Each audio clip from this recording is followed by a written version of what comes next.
అందుకే మనందరం కలిసికట్టుగా 42 మంది లోక్సభ సభ్యులు, 18 మంది రాజ్యసభ సభ్యులు, ఉభయ రాష్ట్రాలకు సంబంధించిన వాళ్ళందరం ఒక తాటి మీదకి వచ్చి జస్టిస్ సుదర్శన్ రెడ్డి గెలుపులో భాగస్వాములు కావాలి.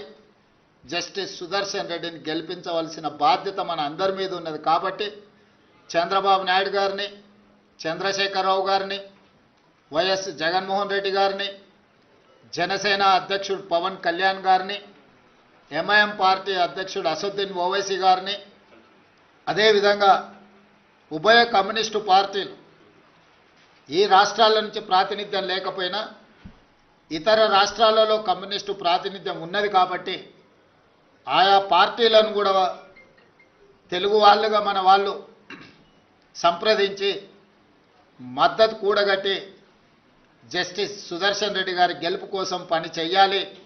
జస్టిస్ సుదర్శన్ రెడ్డి గారి గెలవడము ఇప్పుడు అవసరం. ఎందుకంటే రాజ్యాంగాన్ని పరిరక్షించాలంటే న్యాయ నిపుణులు, న్యాయ కోవిదులు రాజ్యాంగాన్ని ప్రజలకు ఆ స్ఫూర్తిని అందించడానికి ఉపరాష్ట్రపతిగా ఉంటే ఇది దేశ ప్రజలకు ప్రయోజనం చేకూరుతుంది, ప్రజాస్వామ్యం కాపాడబడుతుంది.